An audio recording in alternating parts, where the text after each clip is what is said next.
सामाजिक विषमतेच्या अंधारातून सर्व अस्पृश्य समाजाला त्यांचे मूलभूत हक्क मिळवून सामाजिक समतेच्या व स्वातंत्र्याच्या प्रकाशाकडे नेल्याशिवाय राहणार नाही असा दृढ संकल्प डॉक्टर बाबासाहेब आंबेडकरांनी केला होता. त्यासाठी त्यांना खूप मोठा संघर्ष करावा लागला. त्यापैकी सामाजिक समतेचा संघर्ष म्हणजे नाशिकचा काळाराम मंदिर प्रवेश सत्याग्रह आहे. देवासमोर सर्व समान आहेत, तर अस्पृश्यांना मंदिरात प्रवेश का नाही? हिंदू धर्मातील अस्पृश्यतेविरुद्धच्या लढ्यातील ही प्रमुख चळवळ आहे. या सत्याग्रहाने त्या काळातील प्रचलित असलेल्या भेदभावपूर्ण प्रथांकडे लक्ष वेधले होते. डॉक्टर बाबासाहेब आंबेडकरांनी ऑक्टोबर 1929 नाशिक येथील सहकाऱ्यांसोबत बैठक घेऊन विचारविनिमय करून सामाजिक समतेच्या हक्कासाठी काळाराम मंदिर प्रवेश करावा व गरज भासल्यास सत्याग्रह करावा. त्यासाठी एक सत्याग्रह समिती स्थापन केली. काळाराम मंदिर व्यवस्थापनाला सत्याग्रह समितीने अस्पृश्यांना मंदिरात प्रवेश मिळण्याबाबत रीतसर नोटीस पाठवली, परंतु व्यवस्थापनाने त्याची दखल घेतली नाही. डॉक्टर बाबासाहेब आंबेडकर त्यांच्या कार्यकर्त्यासह काळाराम मंदिर प्रवेश सत्याग्रह करणार अशा बातम्या सर्वदूर प्रसिद्ध झाल्या. त्यामुळे अस्पृश्य समाजात सर्वत्र जागृती निर्माण झाली व सत्याग्रहात सहभागी होण्यासाठी नाशिक शहरात जमा झाले. तो दिवस रविवार 2 मार्च 1930 होता. सामाजिक समतेच्या दृष्टिकोनातून प्रेरित डॉक्टर बाबासाहेब आंबेडकरांच्या नेतृत्वाखाली हजारोच्या संख्येने कार्यकर्त्यांची नाशिक शहरातून भव्य अशी ऐतिहासिक मिरवणूक निघाली व काळाराम मंदिरापर्यंत पोहोचली. परंतु मंदिराचे दरवाजे आधीच बंद केल्यामुळे मिरवणूक गोदावरीच्या घाटाजवळ थांबली. डॉक्टर बाबासाहेब आंबेडकरांनी त्या सभेत केलेल्या भाषणात म्हटले की, कोणत्याही मंदिरात प्रवेश केल्याने आपले प्रश्न मुळीच सुटणार नाहीत. आपल्या प्रश्नाचे व्यापक स्वरूप आहे. आपले प्रश्न राजकीय, सामाजिक, धार्मिक, आर्थिक, शैक्षणिक हक्कासाठी आहेत. त्यासाठी आपल्याला संघर्ष करावा लागेल. प्रस्थापित सुवर्ण हिंदूंनी अस्पृश्यांना, शोषितांना मानवी हक्क व सामाजिक समतेपासून आपल्या अनेक पिढ्यांपासून वंचित ठेवले. आता तेच हक्क सुवर्ण हिंदू आपल्याला देतील का? हा प्रश्न या काळाराम मंदिर प्रवेश सत्याग्रहाच्या माध्यमातून मी त्यांना विचारतो आहे. आपण सर्वजण शांततेच्या मार्गाने हा सत्याग्रह करू व यश मिळेपर्यंत लढा सुरूच ठेवू.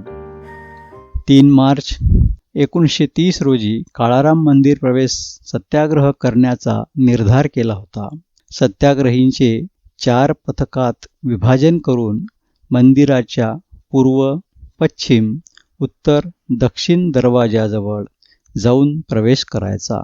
त्यामध्ये पहिल्या फेरीत 25 स्त्रिया व 125 पुरुष कार्यकर्ता मंदिराचे दरवाजे उघडल्याबरोबर प्रवेश करून श्रीरामाचे दर्शन घेतील. परंतु पोलीस व मंदिराच्या व्यवस्थापनाने या मागण्यांना विरोध केल्यामुळे मंदिराचे सर्व दरवाजे बंद करण्यात आले होते.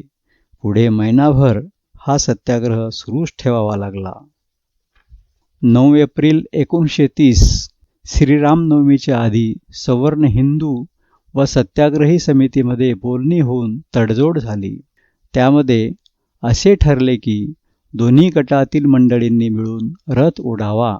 ठरल्याप्रमाणे डॉक्टर बाबासाहेब आंबेडकर आपल्या सहकाऱ्यांसह मंदिराजवळ आले. पण झाले वेगळेच.